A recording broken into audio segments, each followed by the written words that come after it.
I was staring at my computer when she walked in. She'd been coming home late from work for a long time, but today was different. It was almost 10 o'clock.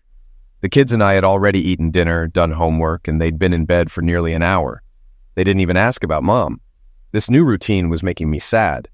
I spent the last hour analyzing our finances. Things had dramatically deteriorated over the past 2 years. Our income had dropped significantly, but my wife didn't notice and kept spending freely. I had just finished paying the bills. We might get by for a couple more months. I was also reviewing my life plan, wondering if I had made a mistake. For the past 2 years, I'd been looking at a ticking time bomb, always assuming it would go off, but now I was beginning to doubt it. I don't know how long she stood there watching me. Lately, I'd been lost in my own thoughts more and more, losing track of time. Finally, she crossed her arms, a familiar look of contempt on her face, and spoke. "Michael, I want a divorce." I didn't know how I felt at that moment. I was so overwhelmed with doubt and self-loathing that I was almost numb. It wasn't really funny, but I still tried to suppress a laugh. My wife of 17 years had just ended our relationship, destroying everything we'd built together. I hadn't felt such emotion in a long time, and it almost made me smile. Relief. I stared at her for a moment, recalling our happy times one last time. Then I snapped back to reality. Okay. I was a better programmer than a manager. Unfortunately, programmers get promoted to project managers, department heads, and senior management. That's how I became a senior product development manager, a fancy title for a salesperson. I was the most qualified at the time, having almost single-handedly created our flagship product line and guided it through 6 updates. I knew our product inside out, could answer customer questions, and solve employee problems. With a new haircut and an expensive suit, I looked the part, but the increased salary and benefits meant little. I was mostly happy with my job, but I missed programming. My position didn't allow time for coding, with too many meetings and calls. I watched young developers compete with new innovations. Being the boss had its perks, but I wished my role was different. It wasn't surprising when I was fired from Chicago Technology Solutions. I would have fired myself too. I attended meetings sporadically and missed deadlines often. I wasn't trying to get fired, but I didn't try to keep my job either. I was depressed for months. It took almost 3 months to move forward, and another month to find a livable solution. My kids helped me stay sane. Their routine, breakfast, school, snack, homework, dinner, bed became my mantra and got my life back on track. I embraced being a stay-at-home dad, handling all household and transportation duties. The kids enjoyed my presence, and it helped me realize I had value. My wife didn't seem to notice this change in our family dynamic. I met Jennifer Riley at a fraternity party I almost skipped. I joined the fraternity for post-graduation opportunities, not for parties. My grades were excellent, but everything else about me, height, weight, looks, personality, was average. Even my name, Michael, was the most popular from 1961 to 1988. Away from the computer, I wasn't unique. I had a few relationships, but mostly kept to myself. That changed when I met Jennifer Riley. Jennifer was also average, but I realized the average woman looked much better. She was a bit reserved. After watching her for a while, I finally spoke to her. Our first meeting was brief, but it led to coffee and study sessions over the next few weeks. After nearly 2 months, we had our first real date. From then on, it was the best time of my life. We enjoyed 15 years of bliss. Our courtship and engagement were short. After graduation, we married and settled in our first Chicago apartment. We commuted together to our first jobs, barely making ends meet but happy together. We shared almost everything, family histories, interests, goals. Where one of us lacked, the other excelled. I managed our finances. Jennifer handled our social and family schedules. We quickly improved our lives, both getting promoted, expanding our friend group, and saving for a home while still traveling and having fun. Jennifer quit her job after 8 years. Our son Jacob was born a year later, followed by our daughter Emily. We moved to a 3-bedroom house in the suburbs, got a dog, and bought a family sedan and minivan. Our life was perfectly average. 2 kids, a pet, a house, and 2 cars. I didn't think I could be any happier. I was wrong. I was promoted to manager shortly after Emily's first birthday. It felt like a reward for years of being overlooked and not complaining. The new salary was substantial, and my schedule was flexible, allowing me to work from home and only visit the office for meetings. Money can't buy happiness, but it can buy stylish clothes, better health care, a new home, and self-confidence. I went from average to slightly above average, and my wife, whom I already found beautiful, seemed even more stunning. Our life, which was already good, improved significantly. We traveled more, spent time with our kids, and saved more money for retirement. When Emily started elementary school, Jennifer wanted to work part-time. She quickly found a job at a startup marketing firm. Her hours matched the kids' school schedule, and we saved her salary. I projected that by the time the kids graduated college, we could retire comfortably. I discovered my wife was cheating on me 3 months before our 15th anniversary, just before my birthday. I found proof 2 days before, but didn't realize it until weeks later. I hadn't thought much of her wanting to be more involved at work, which meant more hours and me picking up the kids. It didn't affect my schedule, so I didn't mind. After 3 months, I noticed she seemed distracted. She said she was stressed from trying to find herself at work. I took on more household responsibilities to ease her load. When our relationship started to decline, we talked about it. She said she felt older and didn't need to have as much fun anymore. Our life briefly improved, but then declined again. I hesitated to bring it up again, fearing a fight. I was nearly at my wit's end when I found the gift. The weather had cooled, and I was searching for a sweater. Since taking over laundry duties, I'd often mixed up where clothes should go. While going through her closet, I spotted it behind some old shoe boxes, a pink box with a white ribbon from a lingerie store, and a postcard addressed to Beloved. A battle of thoughts erupted. Should I look or wait? I decided to watch and wait until my birthday. The note read, "Excuse the wrapping. Unwrap the real gift on your birthday when I wear what's in the box. Love, Jennifer." Over the next 2 days, I made extra efforts, meeting her with flowers, giving her foot massages, and cooking her favorite dinner. Her reaction was indifferent, almost as if she tolerated my gestures. On my birthday, I ensured the kids finished their homework early to avoid any interruptions. Jennifer arrived home late and asked what was for dinner, throwing me off. I suggested going out for pizza, and the kids agreed. At the restaurant, the waiters wished me a happy birthday, and I thought I saw surprise in Jennifer's eyes, but she quickly recovered. "I'll give you your present later," she said with a smile. The ride home was stressful, nearly resulting in a car accident. Waiting for the kids to get ready for bed and then for them to fall asleep felt like an eternity. Jennifer had gone on an emergency milk run and returned just as the kids fell asleep. When I reached our bedroom, she wasn't there. Moments later, she emerged from the bathroom in a flannel nightgown, no makeup, and her hair in a ponytail.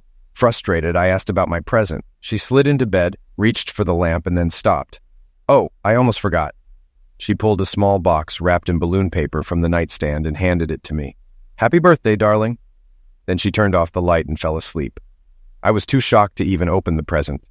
The next day, I became deeply depressed. I replayed the previous day's events repeatedly, unable to figure out what had gone wrong. For almost 2 weeks, I wallowed in despair, with the unopened present mocking me. I had always heard, the husband is the last to know, but I was truly in the dark. The thought of Jennifer cheating never crossed my mind until she called 13 days after my birthday to say she'd be late for Alan's 30th birthday celebration. I don't recall my reply as I stared at the empty closet space where my present had been. The chest pain and prolonged vomiting that followed made me fear a heart attack, and for a moment I wished it were true. Alan Henderson, Jennifer's boss, was a younger, insincere advertising executive I disliked. Emily brought me back to reality. "Are you okay, Daddy?" she asked, nearly in tears. I reassured her, claiming I had a stomach issue and needed a moment. Eventually, I left the bathroom, grabbed my dusty bottle of scotch, and drank enough to wake with a severe headache. I didn't know when Jennifer came home, but the next morning she was in the kitchen with the kids as if nothing had happened. Her slight shudder when she sat down to eat eliminated any remaining love I had for her. I wish I could say I confronted my cheating wife, but I was too devastated. I felt like a zombie, getting worse each day, watching her act carefree. I hit rock bottom until our 15th wedding anniversary, when I finally decided to take action. I probably wouldn't have done anything. I was being a wimp and knew it. If my father were alive, he'd call me a wuss, and he'd be right. The fog lifted from my thoughts when my wife announced she had a work conference during our anniversary. It felt like another level of disrespect, especially since she didn't acknowledge the date. After drinking heavily on our anniversary, I woke up angry and decided to call a lawyer. I was determined to end this farce, thinking my life couldn't get worse. I was wrong. The lawyer demolished my hopes. I had no evidence of her cheating, and even if I did, it wouldn't matter. She'd get half our assets, joint custody at best, and I'd pay alimony. She'd likely get primary custody in the house for the kids' sake. My wife was cheating, and I felt like a fool. My depression turned to confusion. A few weeks later, she asked, "You really don't look well, Michael. Is something bothering you?" I lied, "No, honey." Then I got fired, which turned out to be the best thing. Watching the news, I saw a major employer go bankrupt, leaving employees without pay or pensions. It hit me. If we had nothing, we wouldn't share anything in a divorce. I decided to spend our savings until there was nothing left. It was a reckless plan, but I was desperate. 2 years passed in excruciating boredom. I realized Jennifer had been the lifeblood of our social circle. When she distanced herself, I found I had no real friends. Being an only child with deceased parents, I was truly alone. For 2 years, my children were the only bright spot. I'd never been a big spender, still keeping receipts for everything. I started withdrawing small amounts of cash weekly, but wasn't spending fast enough to make a difference. I was good at saving money, not spending it. I revamped my plan and stepped up my game. I enrolled in an executive MBA program, spending almost $120,000 at a local university. I paid cash for a new luxury SUV, costing $60,000, and fully funded the kids' educational savings accounts for another $260,000. I splurged on a new closet and started withdrawing more cash. Twice a week, I'd drop the kids off at school, go to the bank, and head to the lakeshore. I never gambled, just spent enough at the casino to leave a trail of expenses while stashing most of the money in a wall safe in our garage as a post-divorce war chest. I also hired private surveillance on my wife and her lover, gathering video, photos, and daily reports. It was costly, but worth it. Did my wife notice my spending? Mostly yes, except for the gambling. She had to sign off on the kids' custodial accounts, and she saw my new car and closet. She never questioned them, likely thinking we were still well off. She made purchases too, including more lingerie, but I never commented. We lived like tolerable roommates, communicating daily but avoiding closeness. Spending time with my kids was my highlight. I supported their interests, did homework with them, played games, went to parks, rode bikes, and watched movies. I became the home cook, involving them in easy recipes. Jennifer showed up occasionally during the week. I didn't exclude her from family time, but I didn't involve her either. If she wanted to join, she did so without a word. I received weekly reports on my wife's activities. Initially, I thought she was just involved with her boss, but it turned out she was with several men from her office and eventually even some clients. Did it hurt? Not really. I already saw her as unfaithful, and having proof didn't make it worse. Alan Henderson, her boss, wasn't a skillful lover, just another participant in her affairs. She treated most of the other 6 men the same way. One client, a nerdy guy with glasses, seemed particularly rough with her, but the grainy photos and videos made it hard to tell if she enjoyed it. With plenty of free time despite classes, kids, and gambling, I focused on life after marriage. I started working out, making good gains in bench press and endurance running. While I knew huge muscles and great looks were mostly genetic, I was happy with my progress. I also researched the latest in my former industry, knowing I'd need a job eventually. I spent hours daily learning new technology and software. I was especially interested in my old company, CTS. They were stagnant, stable revenues, but no growth. If you stand still, you lose. I also studied divorce extensively, particularly its impact on children. The kids had helped me through my pain, and I wanted to be fully prepared for their transition. 8 months later, I started to panic. My wife began coming home on time, asking about my day, and dressing more provocatively for bed, trying to revive our closeness. A few weeks later, she complained about our lack of communication and talked about working on our marriage. I responded with complete silence. Her attempts at reconciliation continued until her birthday. I left her gift on the dining room table, wrapped in the same paper she used for my last gift. It shouldn't have been a surprise. 6 months after my birthday, I finally opened her present. A cheap digital watch from the convenience store's impulse buy section. I was furious at first, but when I saw they had a matching women's model, I calmed down. I bought both and waited 18 months to give hers to her. I missed her reaction because the kids and I were out for an emergency movie night and got home late. She left early the next day. Things quickly returned to normal. She stayed late at the office and we barely spoke. Finally, she said, "Michael, I want a divorce." It took almost a week for her to file. Her demands were almost laughable. Spousal and child support, unequal property distribution, and claims of mental and emotional misuse. I waited until Monday and took the kids camping for 6 days, returning rested. Jennifer was home alone in the living room. looking unwell. I had filed for divorce on grounds of infidelity, asking for the house, full custody, and support since I was unemployed, and had been the primary caregiver. I also filed lawsuits against her 7 partners and her employer, knowing I wouldn't win, but hoping the notoriety would help. I even sent a DVD of her infidelities to her parents and best friend to show I was serious. I listed all the evidence in my countersuit, but wanted to make sure she knew. The kids had a snack and went to their rooms, ignoring their mother, who made no move to address them. I grabbed a beer and sat across from Jennifer. She didn't look at me for a long time, crying and seemingly in pain. Eventually, she whispered something, but I was too focused on enjoying my beer to care. "You're going to ruin me." I waited until she looked up. God, I hope so. I expected this moment to feel more intense, but when a tear rolled down her cheek, I felt nothing. "Do you hate me that much?" she asked. "Oh no, Jennifer, I don't hate you. Hate takes effort. I put all my effort into taking care of me and my children. But I'm your wife." "Stop.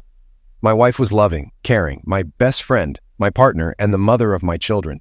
She's gone. You're just the strumpet who took over her body. You have nothing to do with me." After a long silence, she spoke again. "What am I supposed to do now? Do you really want my answer?" I continued without waiting. "You could go far away and start a new life. I won't let the kids spend meaningful time with you, so leaving shouldn't be an issue. Or you could stay here, but who knows who'll hear about your exploits or who'll hire you? Maybe some loser who doesn't care you're a strumpet will take you in. Or you could liquidate yourself. But I hope you don't. I want to watch you suffer." But then again, my opinion didn't matter when you started having fun with your boss. I dreamed of this speech for months, hoping for satisfaction as I watched her spirit crumble. Instead, I felt empty. Life after the divorce has been uncertain. The lawsuits went better than expected. I received over $1 million in compensation from 3 companies whose employees slept with my wife. This was surprising since my lawyer had warned me not to expect much. We destroyed my ex-wife's company through discovery motions, depositions, and leaks to the press. I also emailed their clients about my wife and her boss. Do you really want to be in bed with this company when the crap hits the fan? Gradually, their revenue dried up. Employees quit to avoid the scandal, and the company eventually filed for bankruptcy. Alan Henderson was fired and left town in disgrace. The $200,000 settlement I received was smaller but more satisfying than my other victories. I got nothing from the foreclosure of attachment lawsuits, which I expected. However, 4 of the involved men faced divorces. The process hurt me too, as I faced taunts and teasing from people who knew my situation. But I didn't care. I already felt like a loser. My main concern was keeping my kids safe from the fallout. They were sad for a while, but soon recovered. My biggest victory was returning to CTS as VP of Design and Development. Programming helped distract me from my personal turmoil. Over 2 years, I developed an add-on for CTS software that integrated with competitor packages. Less than a year later, I started my own company and sold the software, receiving $11 million and an incredible compensation package from CTS. Considering retirement, I knew I needed a reason to get out of the house. My new income allowed me to hire Mrs. Marlene Jensen as a housekeeper and babysitter. A year later, she moved in with us full-time, living in an apartment above our garage. She became like a grandmother to my children, providing wisdom and advice. I valued her support as well. I loved my children and tried to be a caring father, but I was also jaded and cruel. Mrs. Jensen was my rock, offering guidance. As the kids grew up, our closeness faded. I didn't resent them. It was better to keep my bitterness away from their lives. Mrs. Jensen worked for me until the kids went to college, then retired. I offered her free room and board as a pension. She was with us for 15 years, always encouraging me to find someone to share my life with. Despite her efforts, I remained alone, and she passed away knowing that. I never opened up to anyone. My friendships were shallow and unfulfilling, and I rarely dated except for a few group dinners. I gained a reputation as a cold, ruthless person, and I didn't blame anyone for shunning me. My wealth allowed me to hire call girls regularly. Mostly I just sent them away. But I liked one named Candy, later learning her real name was Mary Beth. When she got too attached, I cut her loose. Jennifer had a hard life after we split. She tried to reconcile or build a relationship with our children for almost a year. I warned her, but she didn't listen. When she stayed in Chicago, I ensured her employment history was well known to potential employers. When she started dating, I sent packages to her partners with information about her past. I wanted her to face her actions as I had to. She kept calling, emailing, and trying to contact me. Some part of me wanted her to suffer. I never sought professional help, feeling it was too late. I could have changed my number, blocked her emails, or let my assistant handle my mail. But I didn't. Her apologies meant nothing. Eventually, I sent her a gift. I bought lingerie from her favorite store, wrapped it with a white ribbon, and enclosed a handwritten note. The card was addressed to Cow, and the inscription read, "Go screw yourself," though my actual words were cruder. I hoped she understood the message. One of Jennifer's potential suitors tried to hold me accountable for tormenting her. He showed up at my door, drunk, and shoved me, knocking me down. That was his mistake. I had no special training, never been in a fight, but I had rage, pure, unspent hatred for my ex-wife and her lovers. He became the outlet for my rage. I ended up with a bump and a broken rib. He was lucky to survive. He pled guilty to misdemeanor assault and trespassing, getting probation as a first-time offender. His years of reconstructive surgery and rehabilitation probably made a bigger impact. Jennifer never contacted me again. I stopped tracking her after a year when she found a job cleaning rooms at a hotel 700 miles away in rural Virginia. I saw her only once more, 16 years later, at our daughter's wedding. I knew the children reconnected with her after college. I didn't stop them. Time hadn't been kind to her. She had gained weight, had deep wrinkles, and showed signs of smoking. She looked old and haggard. Yet, I still saw the woman I once loved. I felt nothing for her, but saw her sitting alone at the back of the church, interacting briefly and cordially with our daughter. She didn't try to speak to me, and we stayed 30 feet apart. When I saw her waiting for a cab, I noticed a small gold ring with a paltry diamond on her finger. I smiled for the first time in a long time, thinking maybe she had it better than me.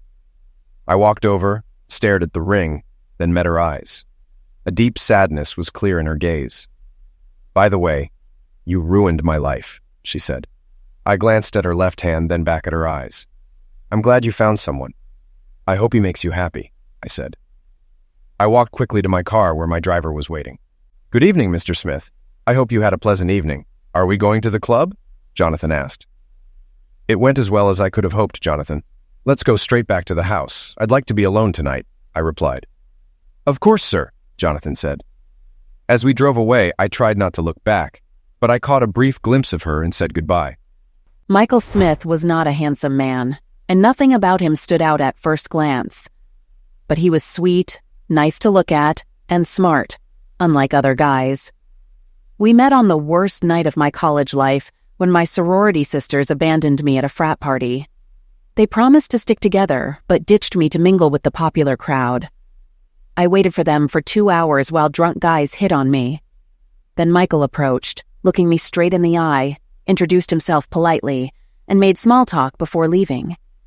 "It was a pleasure talking to you, Jennifer. I'd like to take you out for coffee sometime. Here's my name and number if you're interested. Thank you for talking to me."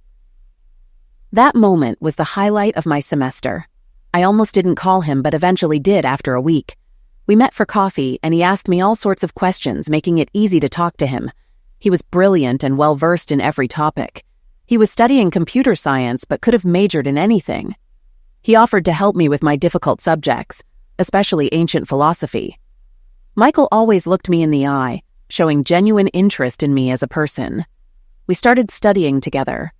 On a Friday night, he spent 3 hours in the library helping me prepare for a philosophy exam. He was patient and never made me feel stupid.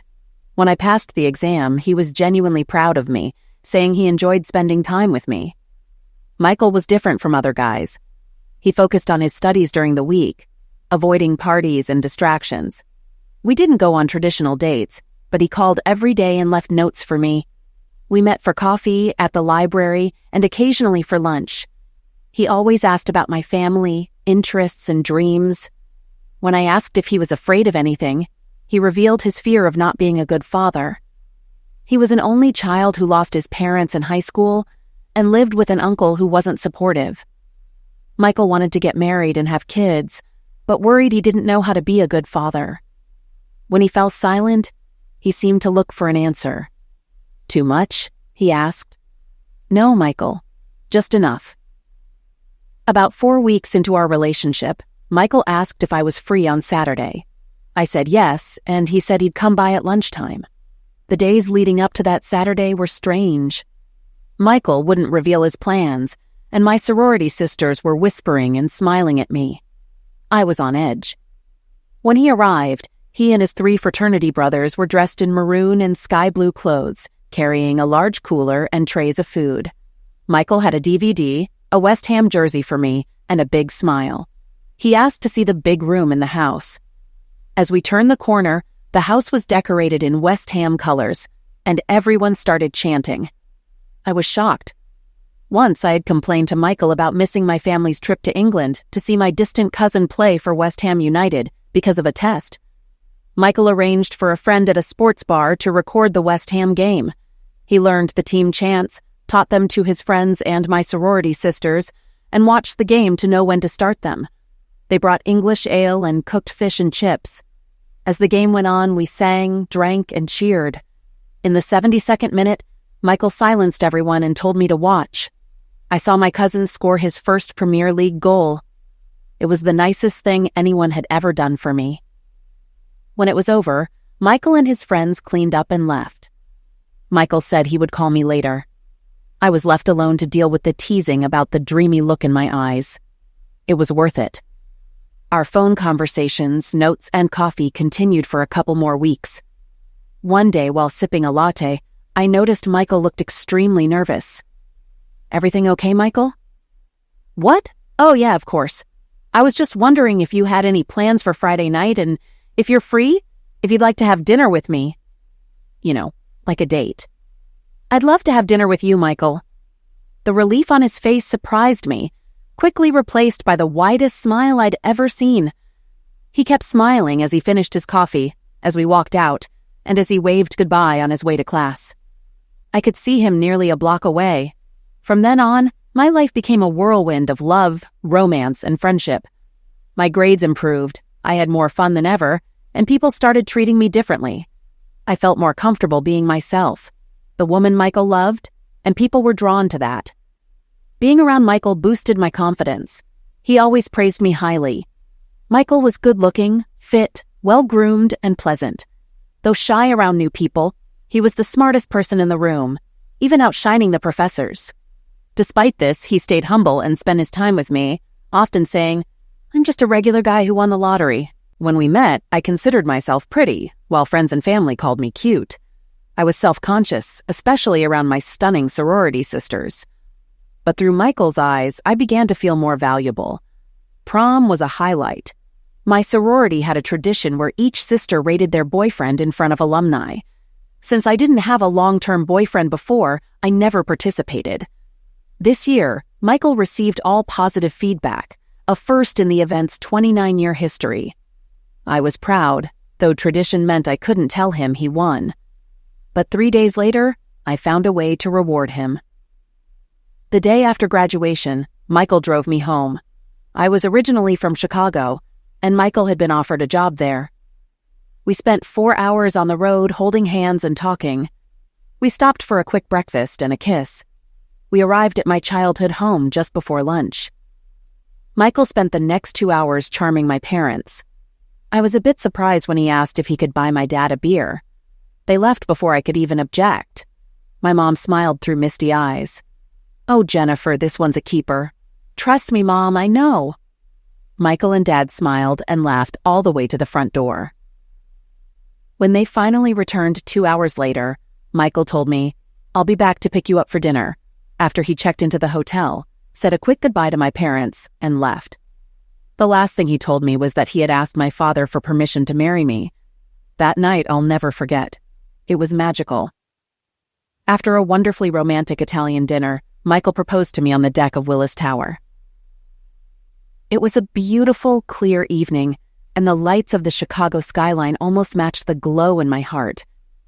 Being made in college always caused mild embarrassment. I'm sure I was the only sister from the sorority left in the house. But that night it was a precious gift, part of the matching set.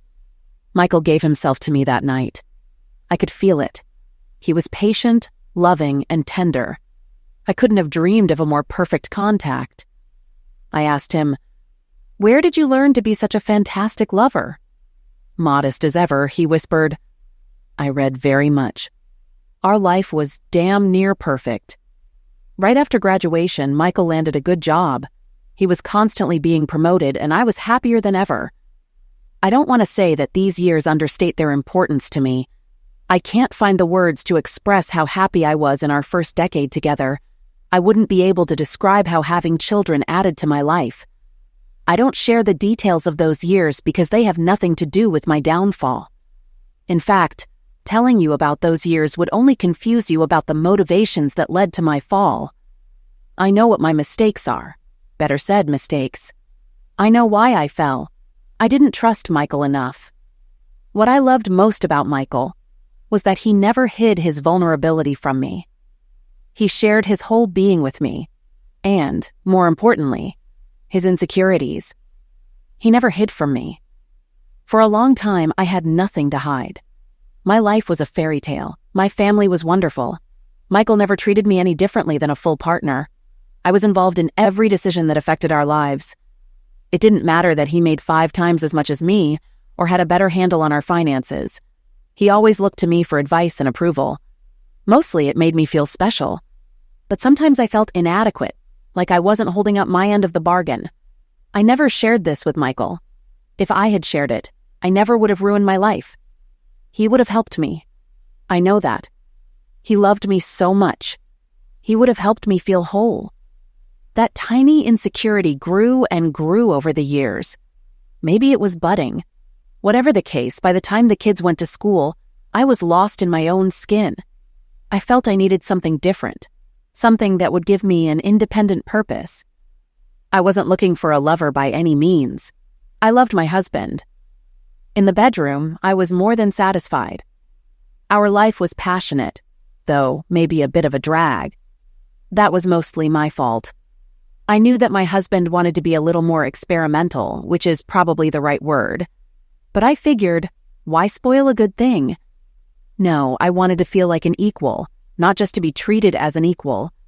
So I found a job and announced that I'd accepted it. I had it all figured out. I was fully prepared to defend my reasons for wanting the job. Our argument lasted 4 seconds. "I think that sounds wonderful, Jennifer. Whatever makes you happy." And it worked. I solved my problem on my own. I didn't need any help. The sheer vanity of my thoughts in those first few months made me sick afterward. But it was exciting. At the time, I felt like I could go out into the world as an independent and confident woman. The mood in our office could be characterized as flirtatious. At worst, it could be described as a den of debauchery. My coworkers, both male and female, were young, brash, and energetic. There were a few inner office flings between them. There were no relationships. No one seemed to hide it or think there was anything wrong with it. My boss was probably the worst of the lot. Alan Henderson was a pretty good-looking guy, though not exactly my type. People were always teasing him, saying he couldn't keep a girl and congratulating him on another conquest. I didn't rush into bed with the first guy who hit on me. In fact, I blew him off hard. But it made me wonder if Michael and I were missing something in our lives. Our group of friends was pretty low-key when it came to this. There wasn't a single conversation in our neighborhood that even came close to the daily barrage I heard at the office. After our first company Christmas party, when I introduced Alan to Michael, my life changed forever. I could tell they disliked each other even though they pretended to get along just fine. I stopped talking to Michael about my work and never mentioned Alan. I knew my job and boss were bothering him. After that night, I noticed changes in the office as well.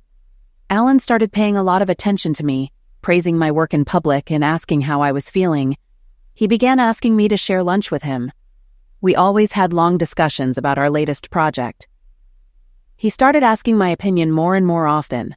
Then he would ask a few personal questions, and we would end the conversation and get back to work. He also started complimenting me on my looks. In hindsight, I can say he worked on me for months, and I absorbed him like a fool. I don't remember the exact series of events that led up to this. With deep regret, I admit I enjoyed every minute of it. Alan's skillful seduction made me feel desirable emotions I thought were long gone. Years later, analyzing my behavior, I realized the depth of my betrayal. I didn't feel Michael desired me because I didn't give him anything to desire. I knew the kind of man he was. He would never do anything to make me feel uncomfortable. I was his true partner and cherished lover, not his girlfriend for fun. But he was very perceptive. The slightest hint on my part would be enough. Any hint that I wanted something else would have had dramatic consequences. A painful analysis of my married life revealed that Michael was obviously gingerly fumbling for any opportunity to energize our lives, and I was ignoring him. I am terribly ashamed to admit that I did all this and more for Alan. It turns out I was a strumpet to him. I got too deep into my relationship with Alan before I realized the truth. I gave Alan myself for his birthday. The contrast with Michael was striking and changed my thinking almost immediately. Alan didn't love me, and I was making a terrible mistake. I told Alan that our affair was over the very next day. He laughed and pushed me out of his office. The package was on my desk when I returned from lunch, along with a note to be in Alan's office at 5:30. The contents of the package guaranteed my fulfillment. The pictures of Alan became a lock that chained me to him, and the hell my life would become for the next year and a half and beyond. Having fun with my 2 co-workers who were waiting for me in Alan's office was very pleasant compared to what I would have to do during those 18 months. Let me just say that I was the company strumpet and Alan was my pimp. And I hated him almost as much as I hated myself. I tried my hardest to find a way out and kept failing. It was only when I could no longer accept the immorality of my actions that the solution to my problems came by itself. When I was asked to entertain a weirdo guy in a conference room full of people, I realized I'd had enough. I had found the solution that had eluded me for so long: courage. I told Alan, "I've had enough, and I don't care who you show the pictures to." He just laughed. And it was over. I felt so stupid. I have to say that when I woke up from my nightmare, I was surprised at the state of our house. Michael and the kids seemed to be doing just fine without me.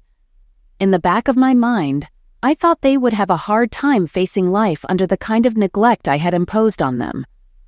But it turned out to be exactly the opposite. It seemed as if I wasn't needed at all. Michael was clearly on top of things. He had a new car, new clothes, and looked like a successful executive. I felt terrible when I realized how long I had neglected my family. I decided right then and there that I would rededicate my life to them and do everything I could to make amends for my betrayal. But a distance had formed between us that had never been there before. I often wondered how long it had lasted. Michael never raised his voice to me. We never fought. But he treated me like an intruder. I decided I needed to put my best foot forward. I tried to seduce him. Nothing worked. He barely touched me. After a few months, I looked at the state of our marriage. No closeness, no communication. I decided I couldn't live like this.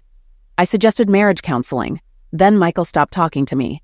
I don't mean he stopped trusting me, he just stopped talking. Not a word for weeks. I was on edge.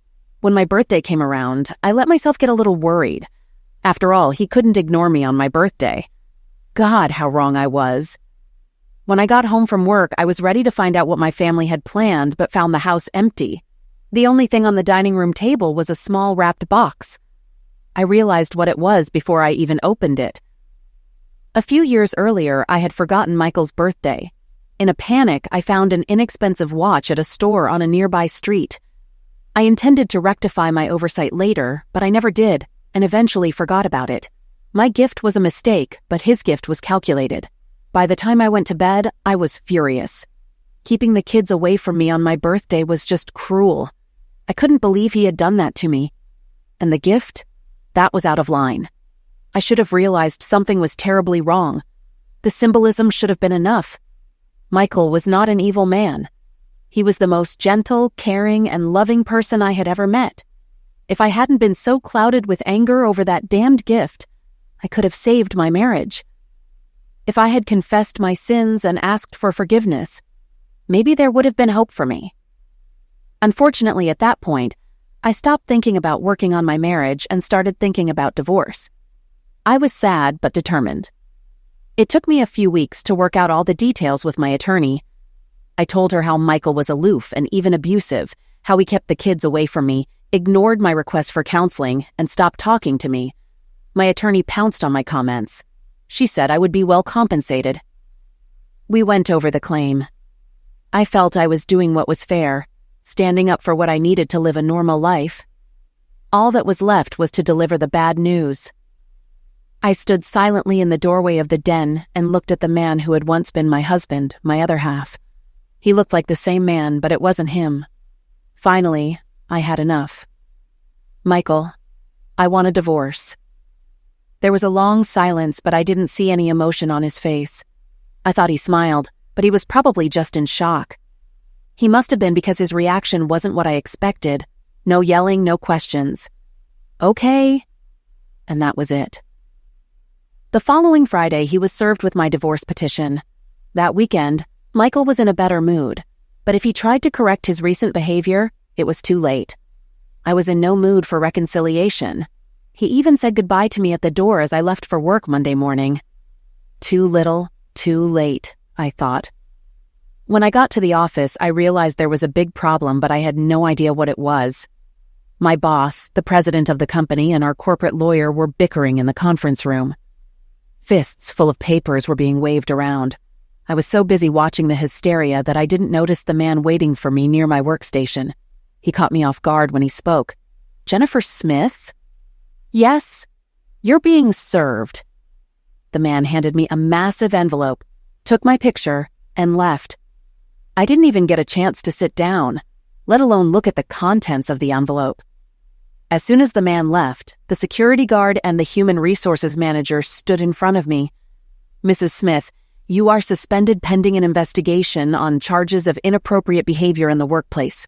Please gather your personal belongings and leave the building. It was humiliating to gather my belongings while my coworkers looked on. It was even worse when I was escorted out of the building. I had no idea what was going on. I barely had time to pull out of the parking lot when my phone rang. It was my lawyer. Before I could even say hello, she was already letting me have it. Withholding important information and making her look like an idiot were the only phrases that made sense. I drove home in silence. When I arrived, the house was empty again. I had no idea what hell I had unleashed until I finally calmed down enough to remember the envelope. Michael's counter-petition was crushing. Almost all of my extramarital affairs were documented. There was no money. He had spent almost all of our savings. The word that hit me the hardest was infidelity. I thought it couldn't get any worse. Then I tried calling my parents. I needed support.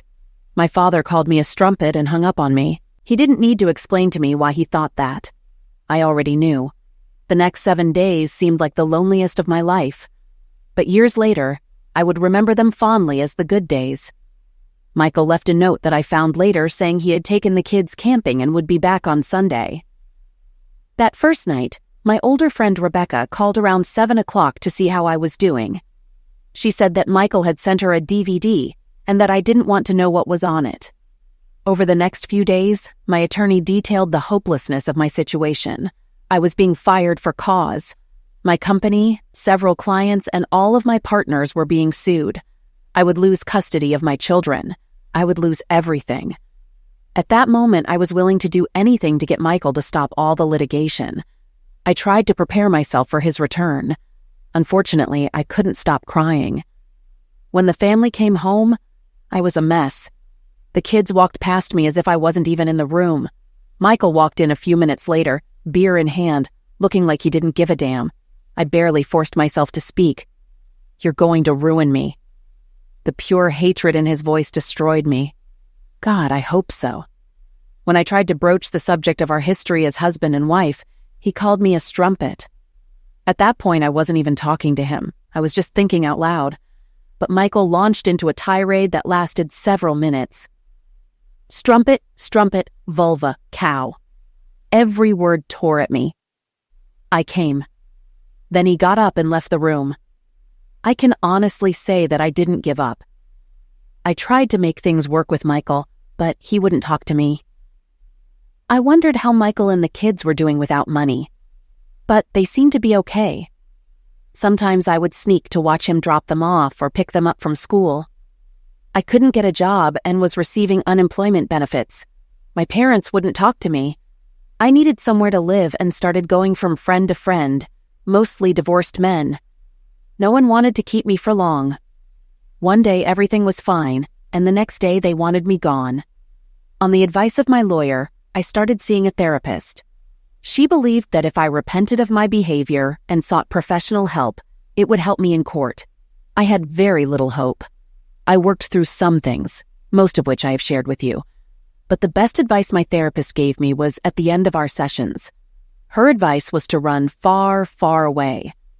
I don't know exactly why he decided to respond to me. It could have been a phone call, an email, or one of the dozens of letters I sent. But for whatever reason, I came home and found a package from Michael waiting for me. I immediately recognized the store's standard gift box. The card was addressed to me in a rather vulgar manner. I understood everything. He knew almost everything.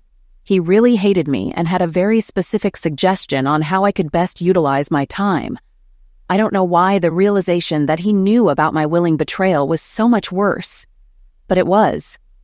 I cried hard. At the time, I was staying with a friend of a friend of a friend, a decent guy named Robert. I think he wanted our relationship to be more than just a roommate thing. When he came into the room to see what was up, I realized he had been drinking. When he saw the package, he became furious and sprinted out the door before I could stop him. I was worried when Robert wasn't home a few hours later. I should have been. The nurses at the hospital weren't verbose, but they knew most of the story. Apparently, Robert had gone to confront Michael. Michael had nearly stricken him to end of life. His face was mangled. He had a concussion, several internal injuries, and a shattered left hip. I was terrified. My problems were now infecting those around me. At my next session, I told this story to my therapist. She started asking me questions about Michael. I told her everything I knew. He was an only child. He had no family. He was orphaned when he was a teenager. I told her about our young love, his devotion to me and the children. I told her about his actions during the 2 years when he should have known about my infidelity and subsequent behavior. And I told her about what Michael had done to Robert. When I finished, she looked terrified. "You have to run as far away from here as you can. Leave him alone. Don't call him. Don't write to him. Don't let him know where you are. There is no hope of reconciliation. Don't even try. Move on. If you push him, the most likely outcome is that he will liquidate you. Your actions have clearly broken a man with a fragile grip on sanity. He's endured disappointment after disappointment all his life. He will never forgive you. He will never forget. Run." And I ran. I ran away from the memories of my perfect life to a crappy college town in Virginia where I found an even crappier job. A few years later, I found a man who could tolerate me and ignore my past. The best thing I can say about him is that he didn't smell or hit me. There was no love between us, just a friendly relationship. I'm sure that was part of my punishment. My children contacted me when they were older just to say hello and let me know they were alive and knew I was too. They never asked to see me or play any meaningful role in their lives. Michael thrived without me. I followed his news as much as I could. He was always a superstar in the software industry and had the vast fortune to prove it. There was hardly anything written about his personal life. I saw him one more time at my daughter's wedding. I was surprised that I was invited. He looked amazing. He looked like the man who owned my heart and whom I had betrayed. I'll admit I was a little startled when he approached me for his final gloat. "For the record, you ruined my life." First, he stared at my pathetic wedding ring. At that moment, I regretted never wearing it on my finger. "I'm glad you found someone. I hope he makes you happy." And then he was gone.